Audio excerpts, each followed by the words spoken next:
En Memorias que Perduran de hoy, vamos a tener una entrevista desde Santa Cruz. Esto es posible gracias al Zoom, que nos permite en este tiempo de pandemia romper las barreras geográficas. En esta oportunidad tendremos una entrevista con Fernando Guzmán. Fernando es licenciado en Ciencias de la Educación. Estudió en la Universidad Mayor de San Simón, en la Facultad de Humanidades, pero también fue docente de la carrera de Ciencias de la Educación en la misma universidad. A Fernando lo recuerdo más por aquella experiencia interesante del Colegio Juan 23, el famoso Juancho, que en aquel tiempo estaba ubicado en Villa Granado. Él fue docente de esta experiencia tan interesante de la Nueva Bolivia, que supongo estaremos hablando también de esta experiencia. Fernando, quiero darte la cordial bienvenida a Memorias que Perduran y tu saludo inicial para la gente que ve el programa a través de Facebook Live y a través de YouTube. Bien, pues buenas noches a vos, Constantino, de tiempo, nos estamos viendo, y a tu audiencia, que sé que es bastante selecta, además de numerosa. Gracias por esta oportunidad. Nunca he hecho una semblanza mía, menos he hablado, digamos, de mí, así que hoy me lancé y dije, sin libreto, sin guión, y al agua. Sí, yo también no tengo preguntas elaboradas. De modo que va a ser una entrevista muy, muy natural. Y bueno, la primera pregunta, ¿dónde ha nacido Fernando Guzmán? Bueno, yo soy orureño. Nací en una familia, yo diría, bastante conservadora, allá en la década de los 60, donde conocí el ambiente minero, digamos así, como primer impacto. Una ciudad minera, lamentablemente ahora de eso no queda mucho. Más bien el contrabando ha desplazado esa central actividad económica, política, hasta social que había aquella vez. Y precisamente en una de esas escuelitas de la Comibol, en Oruro, de mis tías daban clases a la primaria, o en la primaria, es que pude aprender a leer y escribir mientras ellas hacían lo suyo y yo estaba conociendo un poco el ámbito ese, porque mi mami se dedicaba también a trabajar en lo suyo, y así que yo andaba entre el trabajo de mi mami y el trabajo de mis tías. Y en la Comibol es donde aprendí a leer, y yo diría no solo el alfabeto, ¿no?, sino también un poco lo triste de nuestra realidad. Así que soy orureño, mi papá es abogado, bueno, fue abogado, él ya partió a otro lado, y mi mami es docente en educación especial, y luego hizo un estudio más concreto, una especialidad en fonoaudiología, logopedia y estas cosas para tratar los problemas del lenguaje. Ese más o menos es el ámbito en el que me moví en mis primeros años de vida. ¿Qué recuerdos tienes de aquella época, Fernando? A ver, en la primaria, voy a tratar de marcar esto así en etapas más bien de la escolaridad. De acuerdo. En la primaria, como te decía, conocí una ciudad muy minera, muy fría, muy desolada, que una vez al año salía a las calles a danzar. Y en torno a esa actividad, al carnaval, es que se desarrollaba gran parte de su actividad económica, y también este bastión cultural, digamos, que caracteriza a Oruro. Y en medio de esos avatares, pues se desarrollaba también, lamentablemente, esta política de la dictadura militar, ¿no? O sea, mucho de lo que viví en la primaria estaba marcado por los últimos años de la dictadura militar y esa transición que en Bolivia se trataba de generar para recuperar el proceso democrático, ¿no?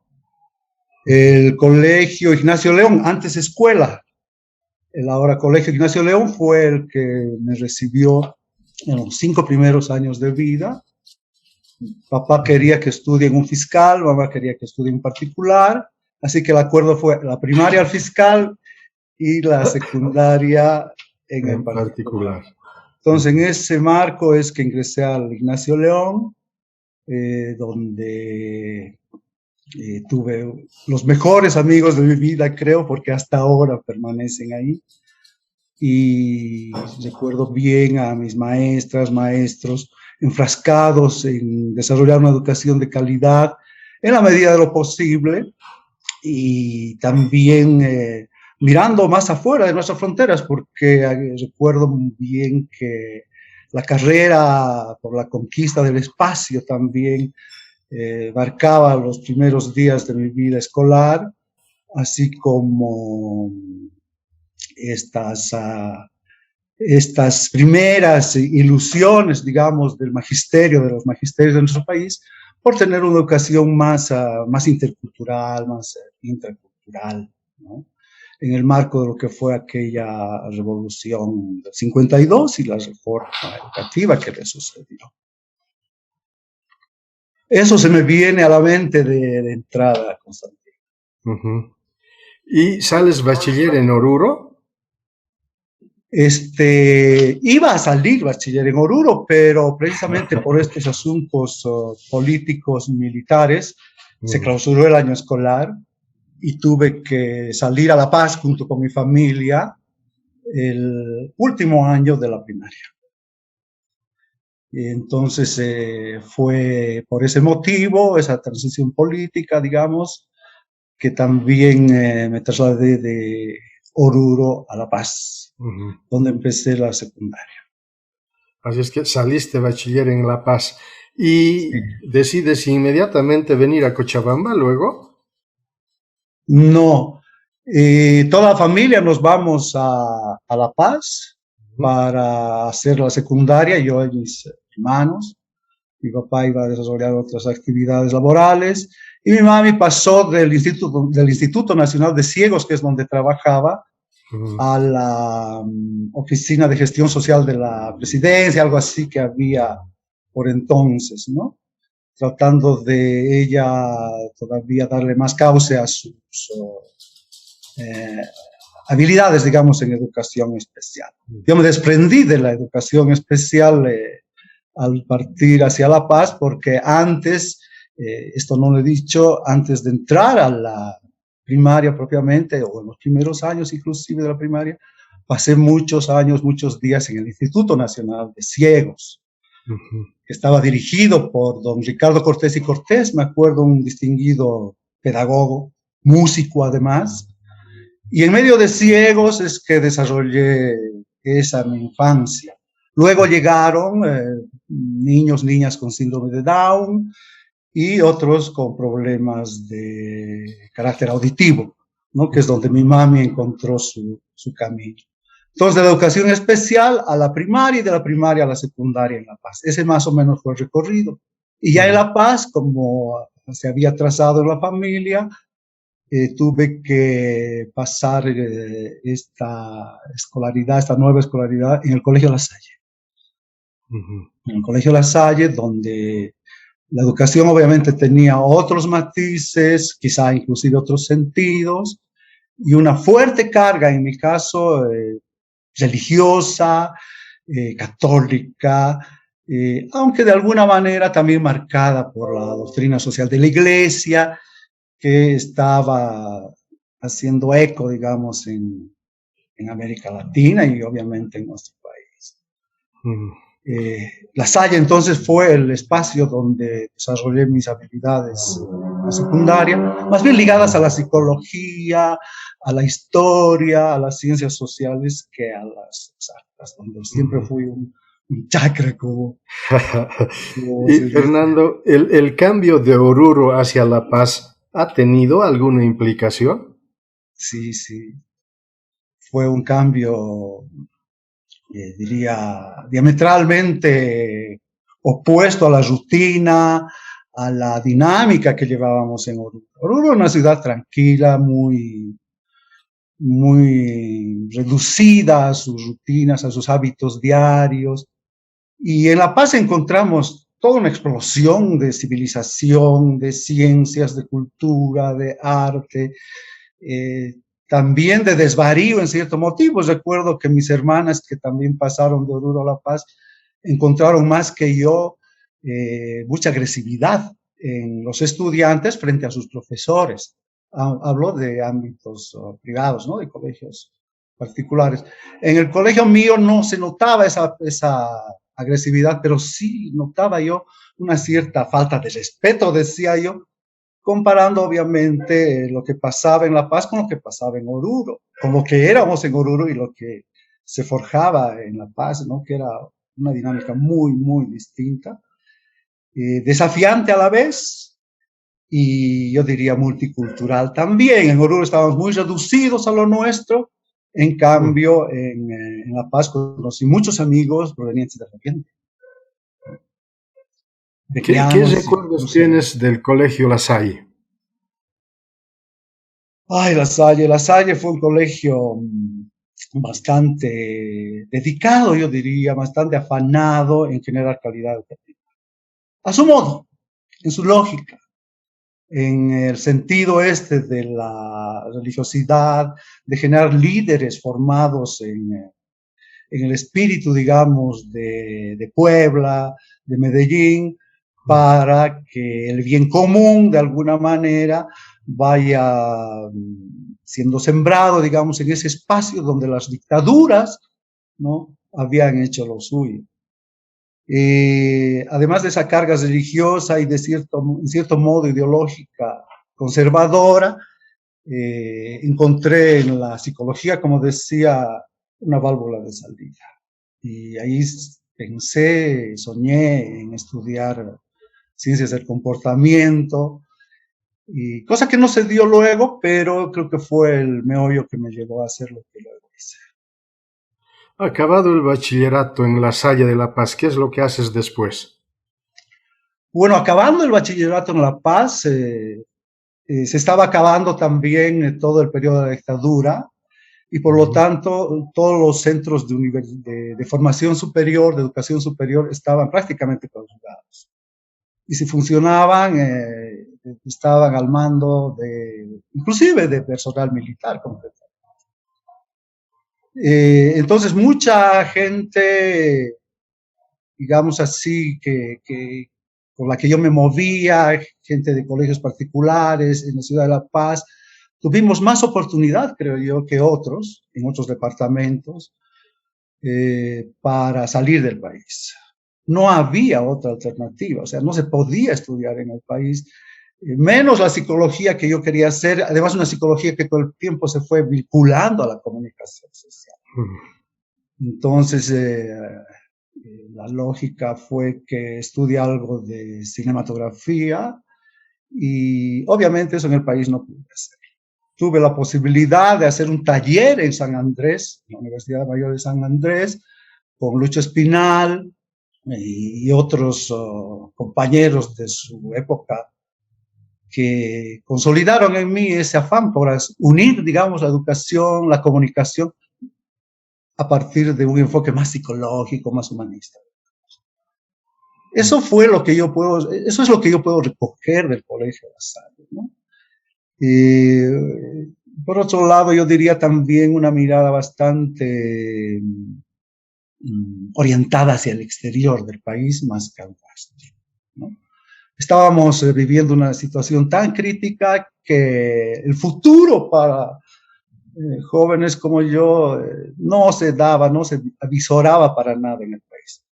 Entonces un día papá viene y me dice, mira, que ha salido una convocatoria para postular unas becas del convenio Andrés Bello en Argentina. ¿Te animas? Bueno, yo dije, a ver, depende de qué carreras, y encontré ciencias de la comunicación y cinematografía. Llego a la Argentina, creerás, Constantino, estaba cerrada la cosa. por subversivo los habían cerrado 1 o 2 semestres antes, siendo que nosotros habíamos hecho todo un proceso de admisión, de adaptación, etc. Total, ya estaba en Buenos Aires, algo había que hacer, no podía volver al país, entonces recurrí por primera vez a un orientador vocacional. Una figura que en La Salle sí había visto, pero muy restringida a lo que era test psicológicos. ¿No? Ese personal de orientación en Buenos Aires me ayudó bastante y directamente me remitieron a Córdoba, donde empecé Ciencias de la Educación, en la cual podía concentrar la psicología, la comunicación y la educación especial, propiamente dicha, esa que de chico me estaba arrastrando hacia esos ámbitos. Eso fue más o menos lo que pasó entre la secundaria y los primeros años de la universidad, que los pasé en la Universidad Nacional de Córdoba, haciendo Ciencias de la Educación. ¿Y cómo es que llegas a Cochabamba? Cochabamba llegó cuando allá en Córdoba nos dice, bueno muchachos, acabó la formación, es tiempo de hacer las tesis y obviamente esas tesis tienen que servir al sistema educativo de sus países. Si alguien quiere trabajar para Argentina, bienvenido, hágalo, esa persona puede quedarse, pero a los demás les recomendamos vayan a sus países, aporten ahí. Yo hice eco de esa recomendación y al tiro volví a Bolivia. Quise volver a Bolivia para hacer mi último año, que tenía que ver con el taller de tesis, precisamente, con el cual te formaban, te capacitaban para desarrollar este trabajo último. Había la posibilidad de ir a La Paz, donde sí, Ciencias de Educación ya tenía unos añitos más, digamos, de vigencia, y estaba Cochabamba. No quise volver a La Paz, dije, me voy a Cochabamba, que se parecía también bastante a Córdoba, hasta en lo físico. De ahí fue que decidí hacer este último semestre, creerás, en San Simón. Hice mi traspaso y me dieron 13 materias para ponerme al día y poder concluir la carrera, además del seminario de tesis que tenía que hacerlo junto a mis nuevos compañeros, compañeras de carrera. Así llegué a San Simón, donde Ramón Daza fue el que me hizo las convalidaciones y donde mi jefe de carrera y luego tutor de tesis y amigo y compañero y mentor fue pues don Antonio Cabreras. ¿Qué podrías destacar de la carrera de Ciencias de la Educación de aquel tiempo? Yo diría que aquel tiempo fue una propuesta pedagógica visionaria la que caracterizó a la carrera, muy atrevida en términos de planificación, en términos de monitoreo y evaluación educativa, cosas que ahora obviamente no existen. No sé por qué ese eje, digamos, de la ciencia de educación no es valorado, no le han dado continuidad ahora. Esa era una de sus fortalezas. La otra tenía que ver con la psicopedagogía y la educación especial, ¿no? O sea, culminábamos la carrera haciendo 3 semestres de especialidad, de lo que iba a ser tu especialidad. Entonces, una era esta que he mencionado, la planificación educativa, otra la de la psicopedagogía, educación especial, y una tercera, que no era bien vista, pero era ahí también una de las más desafiantes, la de la educación popular. Esas 3 especialidades yo destacaría como terminales curriculares importantes, relevantes en aquella época. Y por otra parte, pues también diríamos, la conformación del estudiantado, ¿no es cierto? Noté, a diferencia de lo que había visto en la Argentina, que San Simón era una universidad compuesta básicamente por jóvenes de provincia, ¿no?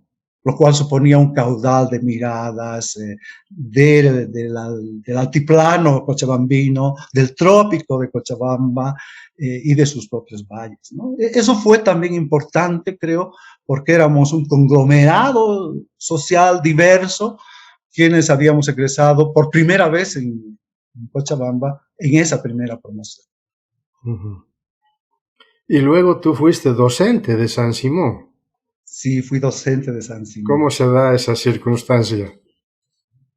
Eh, yo creo que ahí intervino mucho don Antonio Cabrerizo Ujú, y el doctor Gastón Paul, Rafael Galindo, un equipazo que hizo que nuestra formación esté muy ligada a la práctica, muy vinculada a la práctica. En este caso, práctica institucional, práctica académica e institucional. Entonces, como yo estaba haciendo mi último curso de la universidad, este taller de tesis, tenía que definir un tema. Y ellos me orientaron y me dijeron, ¿por qué no vas a definir tu tema en algún centro educativo? ujú. Y luego de ver una serie de alternativas, me decidí por el Centro de Rehabilitación Cochabamba.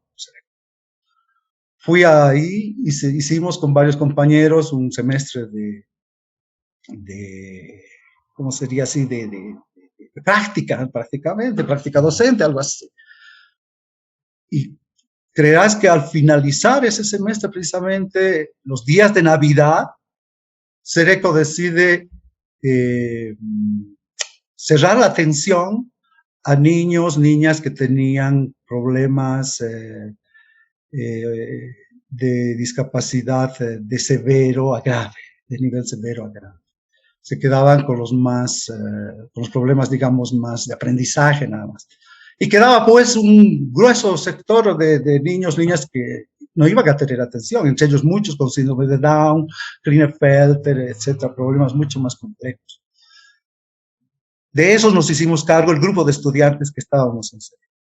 Hice la tesis que se llamaba Creación del Instituto de Educación Especial y al año estábamos fundando el Instituto de Educación Especial IDE, donde gran parte de estos compañeros de la propia universidad eran parte del equipo directivo, administrativo y operativo de nuestro Instituto de Educación Especial.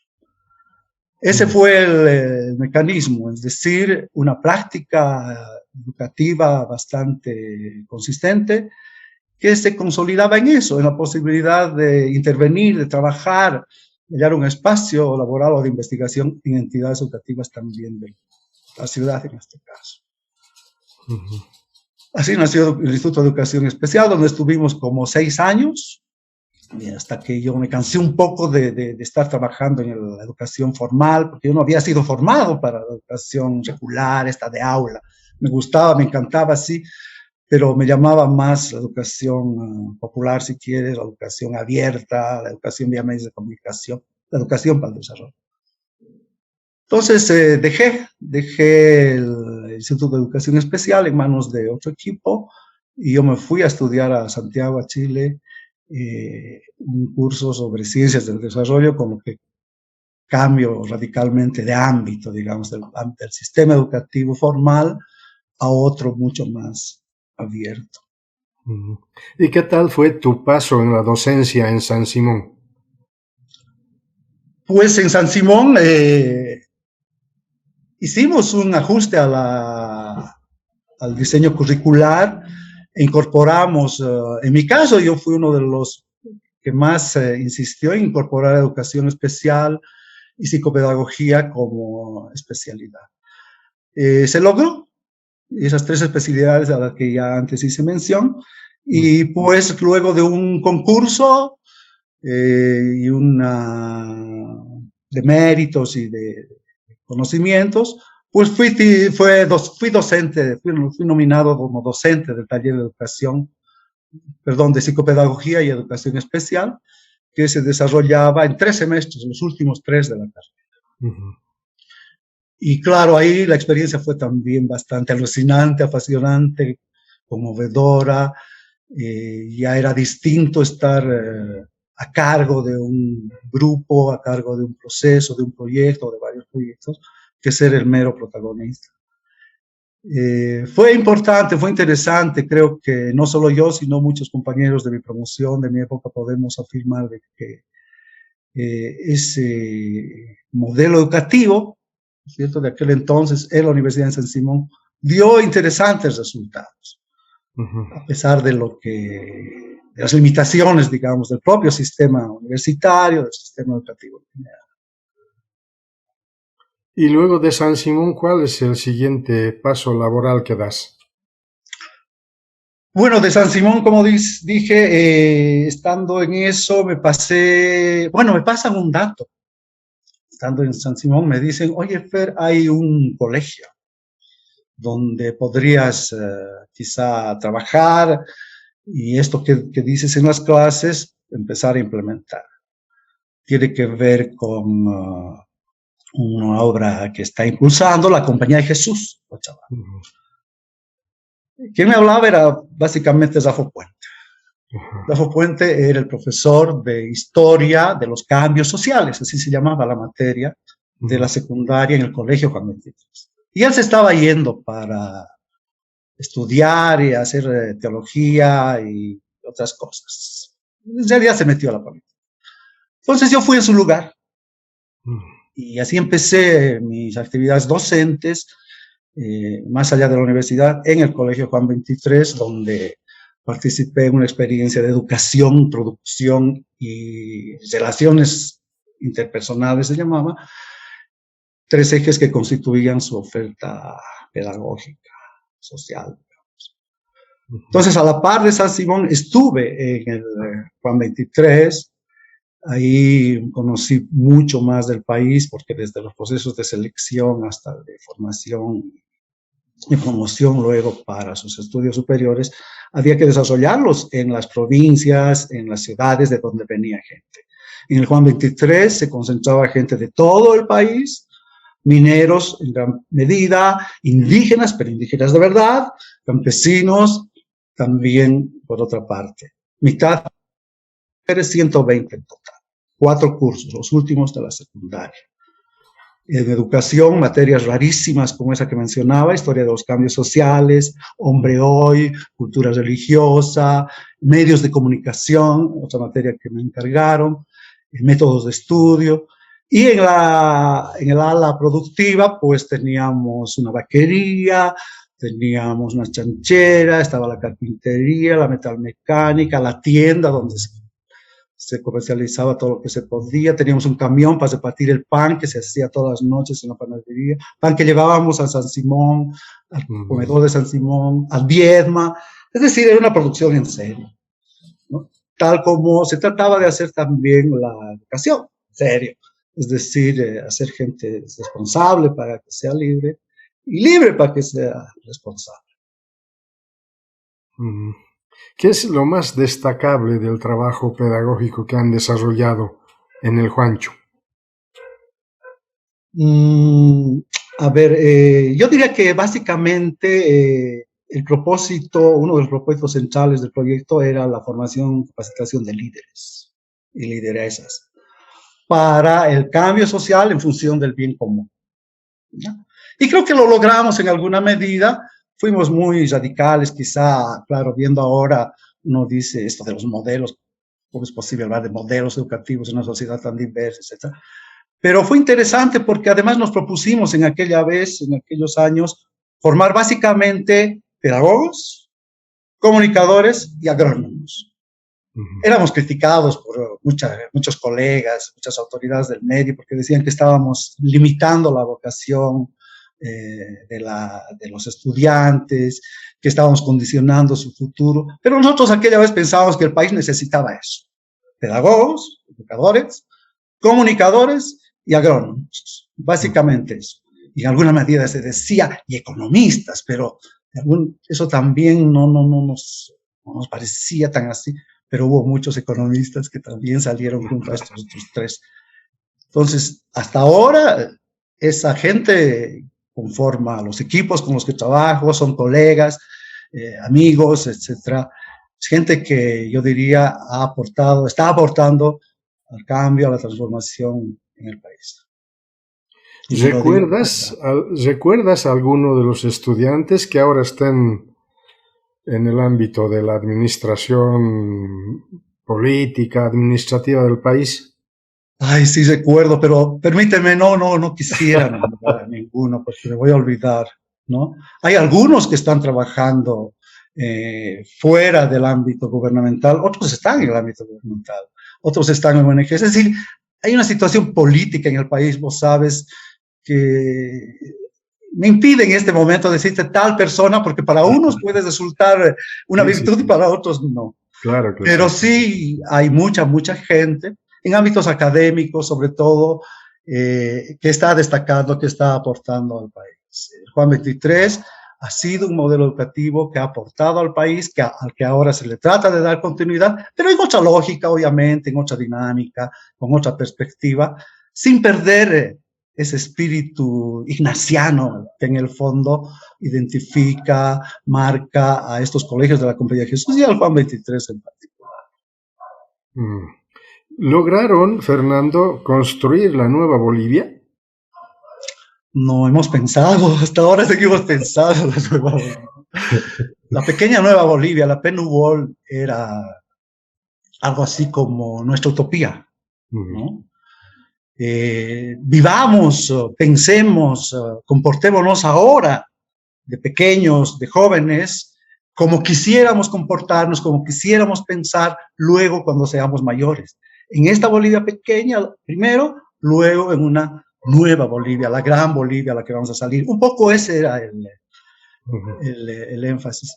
Y creo que en eso estamos. No hemos dejado de luchar, nos falta mucho por hacer, pero sí yo me animo a dar fe, digamos, de que ese proyecto, más allá de mi participación, a lo largo de su historia y ahora con todas sus perspectivas, ha sido uno de los más importantes, además de innovadores en el país. No sé si has seguido el cambio que ha dado el Juancho. Ahora están en Cocaraya. Sí. Cocaraya pudimos construirla todavía, aquella vez, con el PICA, con Alfonso Pedrajas, el director de entonces. Tuvimos la suerte de participar en la construcción de Cocaraya. Y sí, ahora, ya luego de varios años de experiencia, está trabajando en el marco del sistema regular de educación, digamos, ¿no? Responde a los lineamientos de la Dirección Distrital y Departamental de Educación. Estas direcciones tienen cierta tuición sobre el colegio, particularmente la nominación de profesores, cosa que era muy delicada y que yo diría que en el modelo nuestro fue un hándicap, una verdadera posibilidad para aprovechar el que podamos nombrar a nuestros propios docentes, ¿no? Te doy un nombre, Filemón Escobar, por ejemplo, uno de ellos. Cosa que ahora no podríamos contratar, digamos. O sea, una dirección departamental ahora no sé si podría contratar un dirigente de esa talla a que dé clases de historia en un colegio regular donde se espera que en el marco de un currículo generalizado otros sean los objetivos o las competencias que deban lograr los chicos. Luego del Juancho, ¿cuál es el próximo destino laboral? Bueno, el Juancho fue pues el que me mostró eso que te adelantaba, ¿no? Una educación más enmarcada en procesos de desarrollo social, digamos, de desarrollo humano concretamente. Y para eso me faltaban armas, herramientas, competencias. Fui a Chile y en lo que es ahora la Universidad Hurtado hice una carrera que tiene ese nombre, ¿no? Ciencias del Desarrollo, donde ya la economía era uno de los ejes, ¿no? La sociología otro, la doctrina social de la Iglesia, que seguía siendo vigente, y qué más, todo lo que tiene que ver con Iglesia. Era una educación, digamos, unas ciencias al desarrollo, pero con un enfoque católico también de la época. La Universidad Hurtado en Santiago es también de la Compañía de Jesús, y por eso responde esa lógica. Entonces ahí hice la carrera y ahí pude comprender que la educación también se hace, se debe hacer, se puede hacer, es efectiva también más allá de las aulas, más allá de las escuelas, en los barrios, en las mismas parroquias, en los talleres, en todos los ámbitos posibles. Ese fue el enfoque que pude lograr conocer en Santiago. Y volviendo a Bolivia, pues lo primero que hice fue tratar de aplicarlo. Tuve una etapa previa ahí, entre el pase o no pase, vine a Cochabamba otra vez y estuve un tiempito más en el colegio Loyola. En el colegio Loyola, al volver de Chile, me dediqué todavía un poquito más a la educación estando como director de estudios. Ahí intentamos también aplicar una serie de, sobre todo, dinámicas de grupo, interacción entre estudiantes, entre docentes. Fue una actividad bastante importante. Pero el eje era el desarrollo y, por lo tanto, en el marco siempre de la Compañía de Jesús, es que me dicen, Fer, ¿por qué no te vas a CIFCA? Y CIFCA, el Centro de Investigación y Promoción del Campesinado, fue pues mi nuevo espacio, ¿no? Donde pude desarrollar eso, donde pude hacer investigación, promoción del campesinado y lo que ahora podríamos decir la promoción del indigenismo, de la autonomía. Eso, pero ya fue en otros contextos. Eso ya inicialmente lo hice en Camiri, en Tierras Bajas, en el Chaco, con el pueblo guaraní, y posteriormente, casi hasta ahora, en la Chiquitanía, ¿no? Y un poquito de la Amazonía. Eso fue un cambio significativo de Cochabamba hacia Santa Cruz.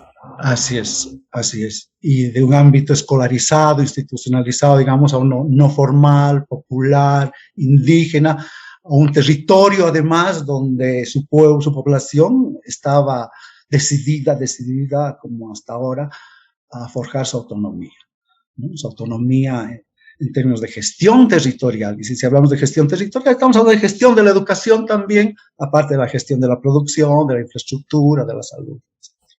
Entonces yo me inmiscuí más en estos procesos educativos, ¿no? Que el pueblo guaraní, a través de la Asamblea del Pueblo Guaraní, estaba impulsando en procura de su autonomía. ¿Qué hicimos? Tuve la posibilidad de participar en la campaña de alfabetización del pueblo guaraní. Fue la primera bilingüe, además. Luego de formar creo que fueron alrededor, más bien de trabajar en alfabetización, alrededor de 10.000 guaraníes. Estos, por lo general, eran jóvenes, papás, y decían, ¿y ahora qué hago yo? Necesito esta experiencia, compartirla con mis hijos. Y ellos fueron los que nos impulsaron a hacer proyectos para trabajar en educación intercultural bilingüe, la EIB. Entonces, de la alfabetización pasamos a la EIB, de la EIB luego, a medida que iban saliendo estos muchachos de la primaria, pasaban a la secundaria, hacíamos convenios con otros colegios de Fe y Alegría también, y ya una vez que estos salían, muchos fueron a Puno a estudiar educación bilingüe y otras carreras que tenían que ver con este despertar lingüístico, pedagógico, intercultural, intracultural, etcétera, ligado al desarrollo de las lenguas, a la investigación de los territorios indígenas, a la repartija de tierras que prácticamente les ha desolado. Es decir, fue otro mundo totalmente nuevo, donde la educación también tenía mucho que decir. A la par, había que formar técnicos en sanidad, técnicos en frutales, había que llevar animales, trabajábamos con vacas, pero las vacas andinas no daban para allá, había que hacer unas especiales, llevar unas especiales, qué sé yo. Es decir, también una fuerte dosis de educación técnica fue la que pudimos desarrollar a lo largo de los años en CIFCA Camiri, CIFCA Charagua, luego en CIFCA Cochabamba, donde hallé un eje que hasta entonces lo había abandonado, que era el de la educación precisamente. Y en CIFCA pues pude ser responsable un tiempo de Yactacapari, que has debido conocer. Fue también una experiencia educativa comunicacional importante, ¿no? Esa vez hacíamos todavía programas pregrabados que los difundíamos en Radio San Rafael, donde Salim Sauma nos daba una cobertura especial, hasta que ya junto a ti y otra gente pudimos en CEPRA, ¿no es cierto?, generar una señal satelital donde esa educación radiofónica, este programa Yactacapari también encontró hermanitos, digamos, en CEPRA, ¿no? Con programas similares dirigidos también a campesinos, a sectores que tenían sus derechos vulnerados, etc. Entonces, CIFCA me llevó a CEPRA y en CEPRA fue que pude hacer más comunicación junto a educación, a la par de todo lo que hacía en los otros extremos. Buenísimo. Ahora, ¿todavía sigues trabajando en Santa Cruz, en los espacios que has señalado anteriormente? Sí, después ya de CIFCA pasé a hacer algunos trabajos ya con el Ministerio de Educación, el Ministerio de Educación Alternativa y Especial concretamente, pero a medida de que, para ser sincero, y ustedes lo saben, a medida de que el régimen, el gobierno se fue alejando de los pueblos indígenas, yo también me fui alejando de toda esa lógica, y ya son varios los años, después del TIMNIS concretamente, que me he dedicado a trabajar como consultor independiente, ¿no? Ligado a instituciones que he mencionado y a otras infinitas que maravillosas están extendidas en la Chiquitanía y en la Amazonía. Varias. Y con el ministerio sí tuve la posibilidad también de hacer algo de este trabajo en el altiplano, concretamente en el altiplano paceño Aymara, a las orillas de Titicaca. Me dijeron, ¿por qué no vienes a hacer lo que estás haciendo en el Chaco? Y bueno, hicimos varios trabajos que terminaron en la configuración de un diplomado, ¿no?, en gestión territorial y educación, dirigido a maestros y directores del país, que ahora, programas que ahora están a cargo de las normales, o las escuelas superiores, como se llaman, escuelas superiores de formación docente. Eso es básicamente. Entonces ahora ya como que me muevo a mis ritmos, soy mi jefe, soy secretario, hago las cosas junto a mucha gente, a compañeros, compañeras que andan también haciendo las locuras que pretendemos consolidar para de alguna manera generar algún proceso de cambio, de transformación. En serio, al menos en el ámbito educativo, que es lo que a nosotros nos toca, ¿no? Convendría, Fernando, desde tu experiencia, aclarar un poco cuál es el rol de un profesional de las ciencias de la educación. Porque en algún tiempo en San Simón intentaban entrar en el magisterio como profesores. Sí, el rol del licenciado en ciencias de educación es algo que no sé si alguna vez se va a develar, ¿no? Yo recuerdo que en la propia Argentina, volviendo aquí, para hacer los ajustes curriculares o las modificaciones que eran necesarias, la pregunta era esa. Pero no se ha podido, digamos, perfilar esta cuestión porque en la práctica, en los hechos, hay más psicólogos que pedagogos, por ejemplo, haciendo ciencias de educación. Hay visitadores o trabajadores sociales haciendo ciencias de educación. Hay bastantes agrónomos haciendo ciencias de educación. Entonces, cuando se reúne a gente que está haciendo esta especialidad, esta disciplina, pues ellos te dan sus miradas desde sus propias formaciones. Entonces, parece ser de que, como te digo, esto va a ser muy difícil de definir. Para eso necesitamos comprender antes la diversidad del país, cosa que creo que no estamos logrando hacer. En la medida que comprendamos, que podamos valorar la diversidad que caracteriza a nuestro país, vamos a hacer currículos territorializados, currículos que respondan a una gestión territorial autónoma de nuestros pueblos y de la propia Bolivia, de sus ciudades, sus capitales, etc. El tratar de uniformizar los objetivos, las competencias, las habilidades de nuestros estudiantes, ponerles periodos de tiempo específicos, asignarles un rótulo, un número, no facilita para nada el desarrollo de procesos educativos liberadores, que rompan hegemonías, ¿no es cierto? Entonces, si hablamos de perfil de ciencia de educación, yo diría que va por ahí. Pero esa es mi experiencia. Claro. ¿No? Quizá quienes estamos con pueblos indígenas, trabajando con pueblos indígenas, pensamos en esa medida. Pero quien no trabaja con ellos, ¿pensará en un régimen autonómico, por ejemplo? No, no. Entonces, total. Entonces, ¿qué decimos hasta ahora? Decimos, en San Simón tendría que haber una propuesta curricular ligada a la ciencia de educación muy distinta a la propuesta que deba desarrollar, por ejemplo, San Andrés en La Paz. Claro. Y su correlato en la Gabriel, en Santa Cruz. Es decir, los perfiles, en definitiva, querido Tino, deberían responder, ¿no?, a las necesidades más locales, ¿no? En este caso, en términos de educación, pero una educación abierta al desarrollo, no centrada en el maestro o no dependiente del centralismo andino o aymara. ¿Te imaginas lo que ha sido 20 años de mi vida tratando de comprender en pleno Chaco, en plena Chiquitanía, el por qué en La Paz, en un escritorio de La Paz, estaban definiendo qué iban a aprender los niños chiquitanos, las niñas chiquitanas, o qué iban a enseñar los profesores de Chaco?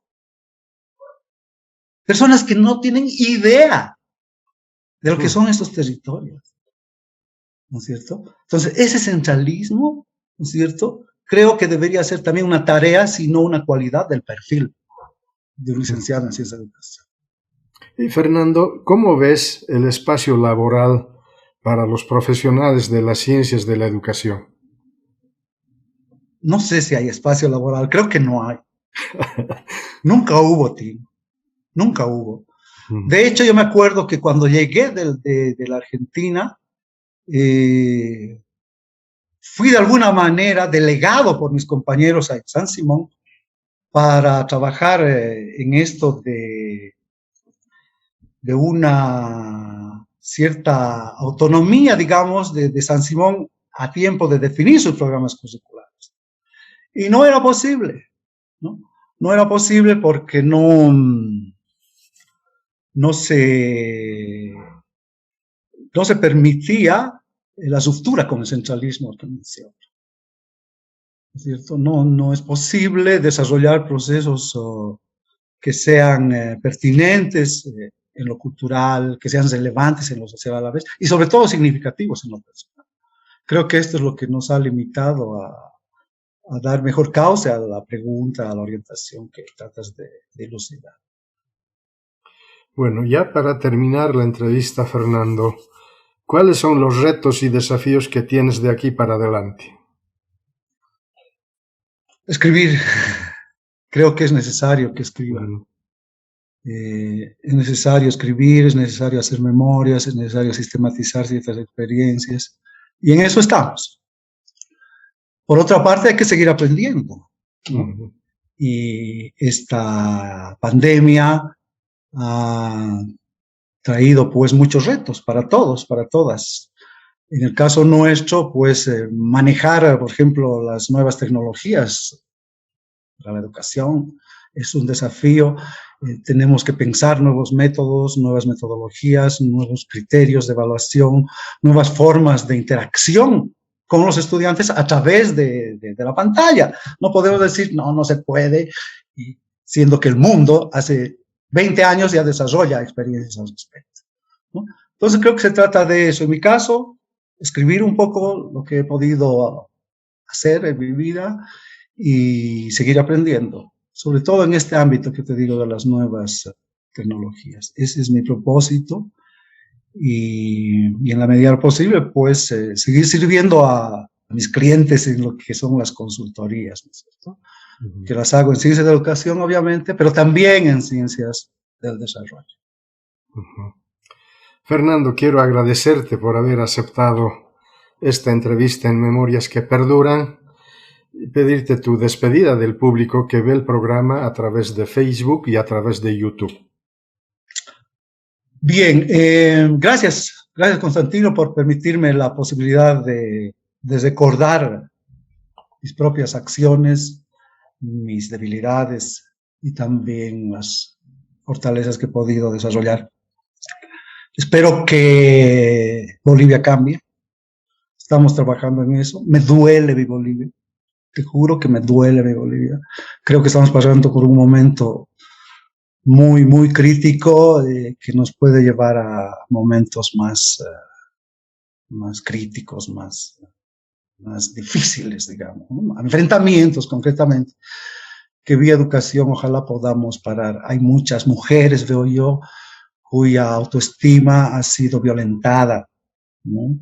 Y es otro sector que merece también nuestra atención, al igual que el de los discapacitados y poblaciones vulnerables que tampoco están siendo atendidas. Los propios indígenas, ¿no? Estos días sí me preguntaba, ¿cuántos indígenas chiquitanos han sido vacunados a la fecha? ¿Alguien tiene el detalle? ¿Alguien tiene una propuesta para ir a generar una campaña de vacunación al respecto? No hay, ¿no? Entonces son espacios que están abiertos, que están dispuestos para educación. Podemos hacer eso los licenciados en educación, los licenciados en desarrollo, pero la acción debe ser conjunta. Y esto es lo que yo trato de compartir a través de ti con tu audiencia.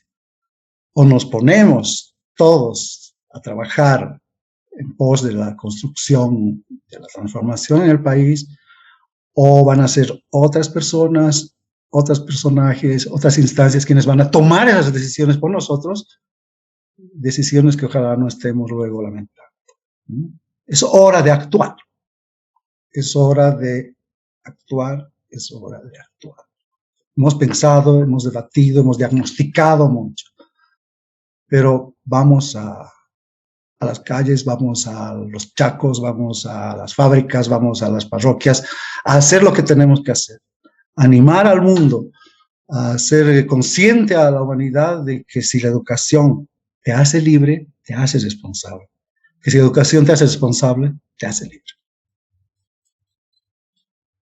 Fernando, quiero agradecerte por haber compartido esta semblanza de vida, de una trayectoria bastante larga en el ámbito de las ciencias de la educación, pero desde un enfoque diferente, diría yo, porque te has vinculado a instituciones como el desarrollar trabajos con discapacitados, luego el trabajar en el Juancho, el Juan 23, en ese sueño de la pequeña nueva Bolivia, y de haber formado estudiantes con una visión crítica, una visión totalmente diferente del que se da en los colegios de enseñanza regular. Pero también tu contribución desde las ciencias del desarrollo.